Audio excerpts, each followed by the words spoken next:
All right, let's really break this all down, because Tom Aspinall has officially broken his silence. And trust me, he is firing back hard at every single one of his critics. He didn't just put out some vague statement through his agent. No, he went straight to the source and posted his actual official medical report to completely shut down any and all speculation floating around out there. The diagnosis itself is incredibly serious, confirming that he's suffering from what is called bilateral traumatic Brown syndrome. And just so we're all perfectly clear on what that terrifying sounding condition means, doctors discovered what they described as significant orbital soft tissue trauma, and on top of that, a possible fracture of his right medial orbital wall. Let me be clear, this isn't just some minor, accidental eye poke we're talking about here. This is documented, severe structural damage that absolutely clears up any lingering doubts about just how serious that injury he sustained in the fight truly was. Start training again. Look, it's not up to me. It's up to the doctors. At the minute, I ain't allowed to do nothing, so I'm just following advice at the moment. What's next? What's next for me right now is there's talk of surgery on the eyes. We've got to see how it goes over the next few weeks. Obviously, that's down to the specialists and stuff, but I'm not in the gym training at the moment. I'm not doing anything MMA-wise at the moment. I'm just following the doctor's orders right now and seeing what happens with the health. How do you sort of see this going forward for yourself with the UFC? I think right now we just got to focus on the health, innit? We just got to get everything back to normal, follow the doctor's orders, and that's all I can control right now. So we'll cross that bridge when I'm feeling better and everything's right. So, what does the immediate future hold for Tom Aspinall? Well, he's making the absolute smartest move possible, and has revealed that he is currently stepping away from all forms of training to concentrate 100% on his health and recovery. This isn't some extended vacation or a break. It is a medically necessary recovery period to deal with a serious injury.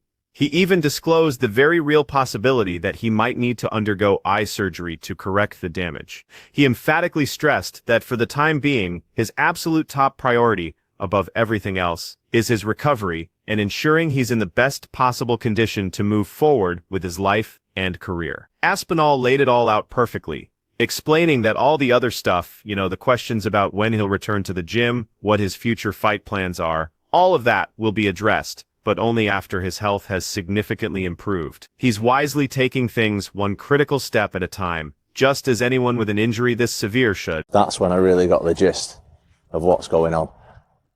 The guy was trying to poke my eyes out all the way through that round.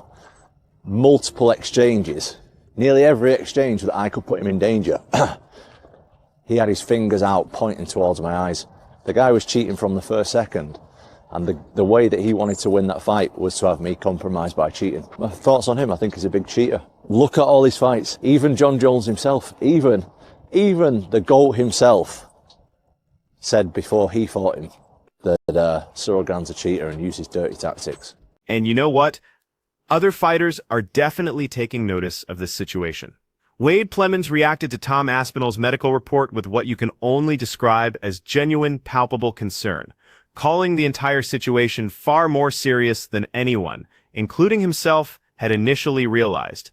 He had a very direct message for anyone out there accusing Tom of quitting or faking the injury, telling them in no uncertain terms that they need to seriously reconsider their position. And why is that? Because if the diagnosis is truly Brown syndrome, Plemons points out that this might not even be something that can be fully fixed or surgically repaired. In his expert opinion, a medical issue of this magnitude could severely limit Tom's ability to compete at an elite level and could potentially put his entire fighting career at risk. Wade Plemons didn't mince words at all, saying, "Holy shit, this is serious." For all the people that said Tom was a quitter or faking it, if he really has Brown syndrome, I don't know if that can even be resolved, and that severely hampers him fighting to the point that his fighting career is essentially over. On top of all that, Tom Aspinall is also pointing fingers, directly accusing Cyril Gane of fighting dirty and claiming that the eye poke was absolutely no accident. He explained that after meticulously rewatching the fight footage, everything became painfully clear to him. He noted that throughout the round, Gane was repeatedly extending his fingers directly toward his eyes, especially whenever he felt he was put in any kind of danger. Aspinall argued that this wasn't some isolated one-off moment, but a clear and undeniable pattern of illegal behavior, insisting Gane was actively trying to compromise him through these illegal tactics. He even brought up the sport's GOAT, Jon Jones, mentioning that Jones himself had already warned people about Gane's dirty habits long before their own fight ever happened. Things need to change in the sport of MMA when it comes to fouls. I'm obviously very keen to get back and beat this guy up. I've got to be 100% right, so whenever the eye's good to go, that's when I'll do it. A lot of haters out there who are living some very sad lives, who think they're eye doctors. I'll double eye poke you full blast in the eyes and see if you can still write some grim comment on Instagram. You let me know, you tough guys out there. This entire ugly incident has led Tom Aspinall to stress that the sport of mixed martial arts desperately needs some real, fundamental changes when it comes to handling fouls, especially these recurring and incredibly dangerous eye pokes. And let's be crystal clear about this, he absolutely wants a rematch with Cyril Gane, but he is only willing to step back into that cage when he is fully healthy and 1% recovered from this ordeal. He specifically noted that he has to get his eyes fixed before he can even begin to think about returning to the octagon. He also took a moment to fire back directly at his critics online, pointing out the ridiculous irony of how so many of them are suddenly acting like world-renowned eye specialists on social media, despite having absolutely no clue what he's actually dealing with on a complex medical level. But looking back at it now, like, what do you do with eye pokes? It happened to me, and it happens to everybody. And the Nevada State Athletic Commission, they need to step up and say, automatic 1 point, second time you do it, disqualifications, like no more. And you know who completely agrees with him on the need for change? None other than Henry Cejudo. That's right, Triple C is also out here demanding much tougher penalties for eye pokes, even going so far as to propose that repeat offenders should be outright disqualified from fights. He laid out a pretty clear and simple suggestion for the Nevada State Athletic Commission to consider: implement an automatic point deduction for the very first offense, and then enforce an immediate disqualification if that same fighter commits a second violation within the same bout. It's definitely a hardline stance, but it's one that many fans and fighters feel is long overdue in a sport where vision is everything. Tom bloodied up, and Tom didn't want to continue in the fight. So, who gives a? What do you think about Dana White saying Tom didn't continue, and then also, who gives it to eye pokes? Well, listen, I didn't continue. I'll tell you why I didn't continue. Because I'm not a dummy. Like, I'm not going to go out there and fight one of the best strikers in the world if I can't see. With double vision. With any eye. As an MMA fighter, look, things are going to happen in the fight that compromise you. Go back and watch my fight with Arlovsky. The end of the first round, he punched me right in the eyeball. Final 20 seconds of the first round. Oh! Big right from Arlovsky. For the rest of that fight, I couldn't see him out that eye. That's fine. If you get punched or kicked in the eye, that's fine. Meanwhile, Tom Aspinall reacted very strongly to Dana White's comments that suggested he simply didn't want to continue, explaining that his decision had absolutely nothing to do with fear and everything to do with basic, fundamental safety. He clarified the obvious, stating that he simply couldn't fight one of the world's best and most dangerous strikers while dealing with severe double vision. Let's be real for a second. In a sport as brutal as MMA, having a compromised vision can directly lead to incredibly dangerous, career-altering situations, and that was a risk he was completely and smartly unwilling to take. Double eye poked in both eyes and you've got no vision because of a foul. Why should I carry on so some dummy can look and say, oh yeah, Tom just got knocked out? Because I ain't going to fight if I can't see anything because of a foul. If it's a little illegal move, we have to fight through it. That's what we do as fighters. But when it's a foul, why am I going to put my health at risk when I can't see at all? So you're not too happy then on what the president of the organisation is saying towards it? Well, what do you think? Tom didn't want to continue in the fight. So, look, we all know who is at fault here. What the are you talking about, huh? Digging even deeper into that very point, Tom Aspinall really wanted to drive home the fact that his decision was entirely about his health and long-term safety.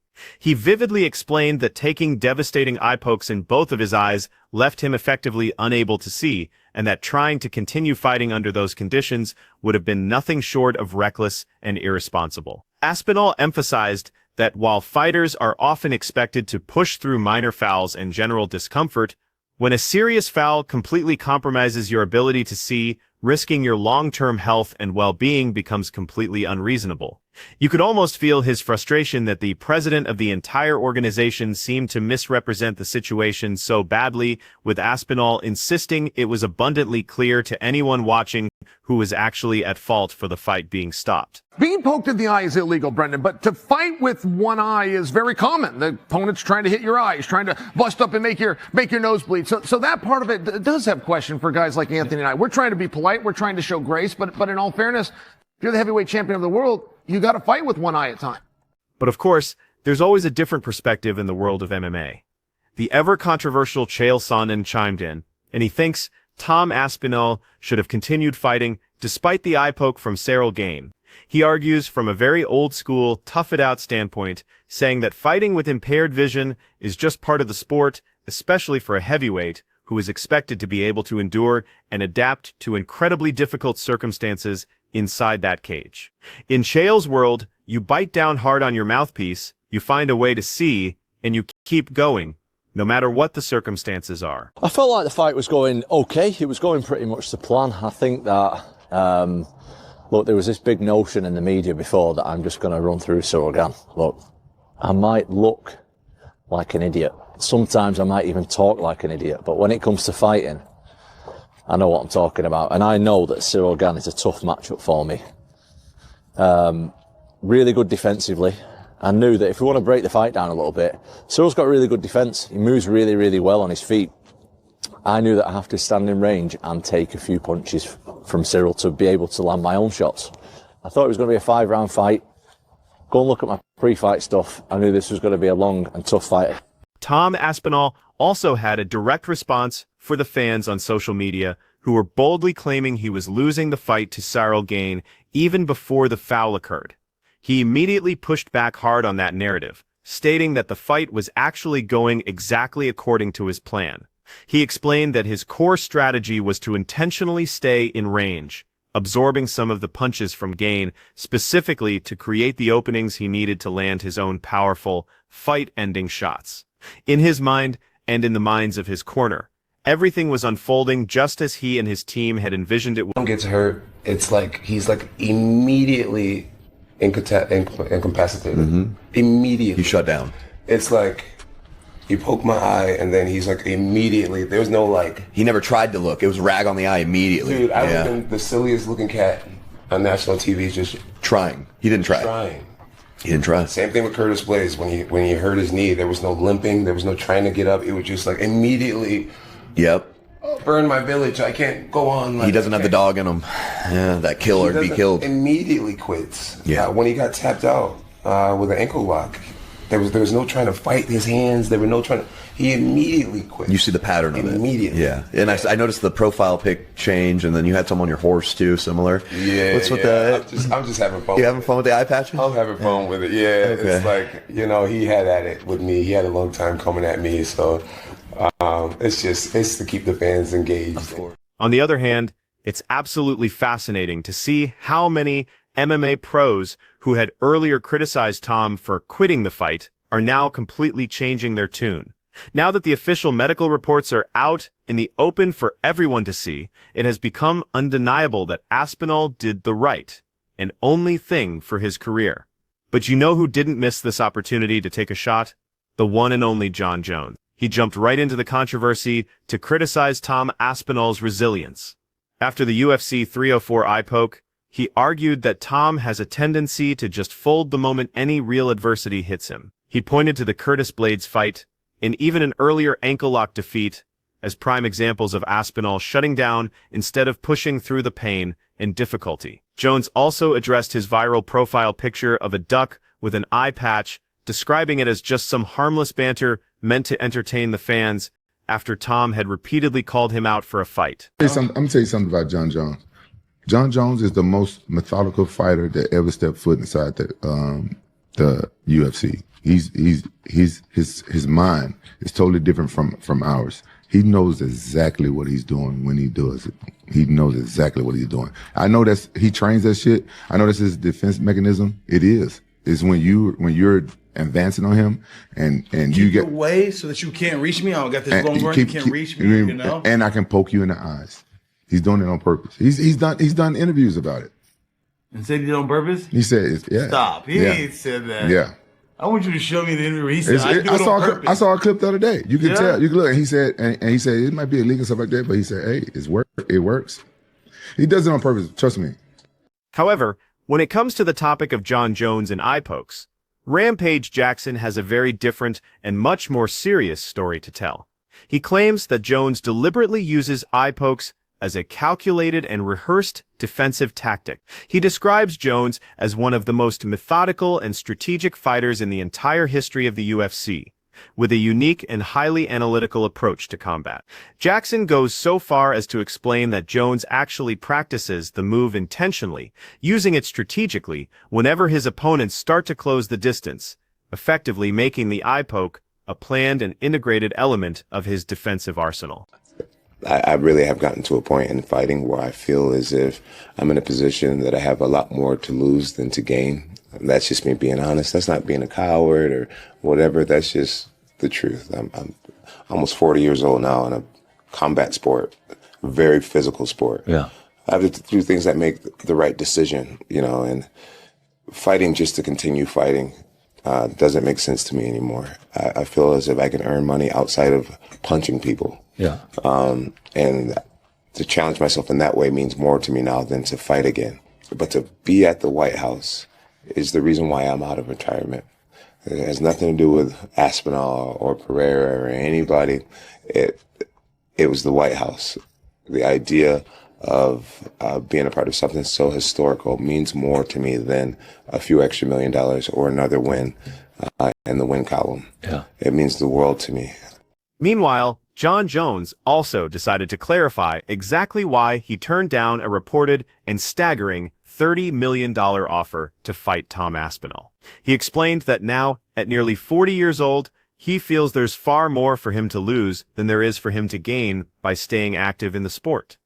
He plainly stated that the risk just isn't worth the reward at this particular stage of his legendary Hall of Fame career. In a surprising twist, he revealed that his return from retirement is now primarily driven by the once-in-a-lifetime chance to visit the White House, not because of any specific matchup with Aspinall or even the formidable Alex Pereira. I've never been to the White House. I've had many opportunities to go and visit the White House. I've never taken anyone up on it, but to compete there, to warm up inside of the White House. And yes, you heard that right. We are talking about a visit to the Oval Office that has become the real prize in his mind right now, a unique life experience that he values more than another title defense or another massive paycheck. It's a completely different mindset from almost any other fighter on the planet, and it shows you exactly where his head is at as he nears the end of his incredible run in the sport. I think they said it would be on the South Lawn. Yeah, I think you would walk out through the Oval Office into the South Lawn. It would earn me some major points with my friends too. I'm friends with some of our country's top military veterans, and I know that they would find it to be very, very cool. Yeah. Very, very cool. So for me, it's like some of my motivations aren't traditional anymore. You know, I don't think I care about what most fighters would care about. Yeah. Most fighters wouldn't turn down $30 million. They just wouldn't do that. Yeah. My goals are different than other people's at these days. Yeah. And White House would be something for my personal bucket list that would just... Elaborating on that very point, Jon Jones explained that his personal motivations have completely changed, and they no longer align with what drives most other fighters in the game today. He openly admits that turning down a check for $30 million would sound absolutely crazy to most people, and honestly, it does. But his priorities are just different now. For him, the unique opportunity to be at the White House is a personal milestone and a life experience that means far more to him than any amount of money or any single fight possibly could. I said yes or no to anybody yet, but I can't put Jon Jones in a position where he can, you know. Right. You can't let this get canceled. I had a deal with him. We had a deal to fight Tom Aspinall. Really? Yeah, we had a deal. However, it seems Dana White is not on the same page at all. the UFC president has made it crystal clear that Jon Jones will not be included on the UFC's prestigious White House card, especially after he pulled out of the planned fight with Tom Aspinall. Dana said the agreement was already set and in place, but Jones ultimately chose not to follow through with his commitment to the fight. White stressed that for a landmark event like this, he needs fighters who stick to their word, fighters who are reliable and can be absolutely trusted to show up and perform when the lights are brightest. It's a more matter of legacy. What would make more sense? Yep. Do you fight the guy who is impressive right now, who no one I don't think is going to really care about a few years from now?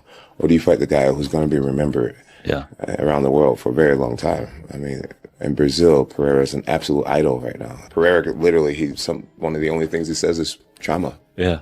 And people are, trauma! No one even knows what it means. Yeah. But he has that it factor, and that's a part of the reason why I wanted to compete against Pereira. The brand that he represents, the energy that he has behind him, will be remembered more than just 5 years from now. Yeah. For example, Aspinall just had a close fight, and people are already writing him off. Yeah. Circling back to potential opponents, Jon Jones did explain why he prefers a fight with Alex Pereira over one with Tom Aspinall, and it all boils down to one word: legacy. He wants a matchup that will be remembered and talked about for decades to come, not just a fight that looks good on paper in the moment.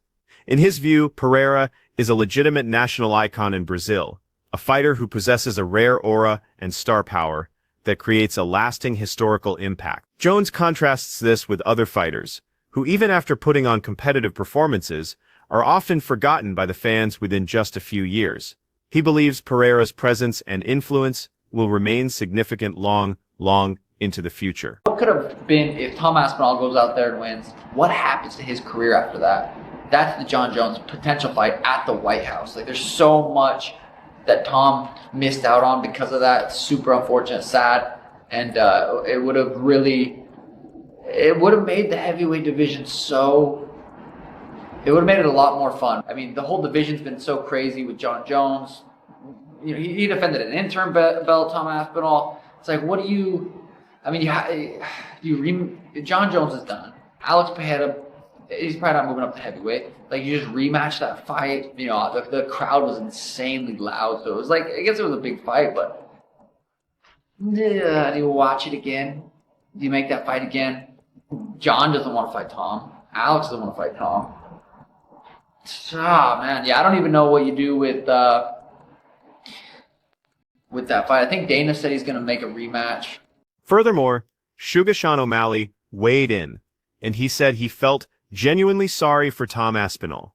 After the eye poke prematurely ended the fight, he believes the incident completely robbed Tom of a huge, career-defining opportunity. He started to imagine how different things could have been if Tom had won that night, possibly setting up a massive, legacy-defining fight with Jon Jones and bringing a whole new wave of energy to the heavyweight division. O'Malley reflected on just how unpredictable the division has become now, wondering what direction it would even take next, since both Jones and Alex Pereira didn't seem particularly interested in facing Aspinall. He admitted the whole situation has left more questions than answers about what's coming next for the big boys.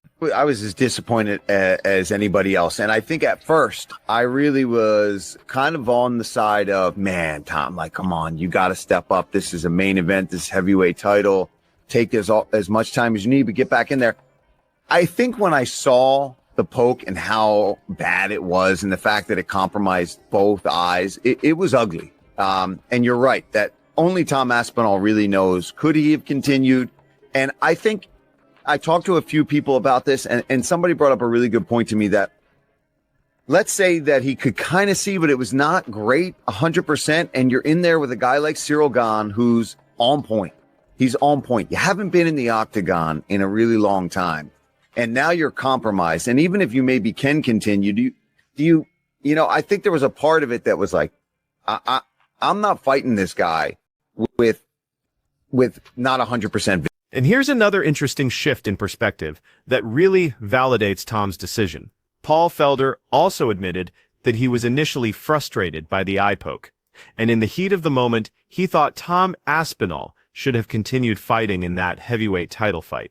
However, once he saw the true severity of the injury, and came to realize that both of Aspinall's eyes were seriously affected, his entire perspective shifted dramatically. He explained that only Aspinall truly knew how compromised his vision was, and he emphasized that facing a precise, lethal striker like Cyril Gane with limited sight would have been extremely and unnecessarily risky. He ultimately concluded that stopping the fight was, without a single doubt, the smartest and safest decision Aspinall could have possibly made for his career and his long-term health. And that pretty much wraps up today's video, and hopefully you enjoyed this deep dive into all the drama and fallout from this crazy situation. We want to know what you think, so let us know all your thoughts down in the comments below. Don't forget to hit that like button if you got some value out of this, and of course, subscribe for more daily MMA updates and reactions. We'll see you in the next one.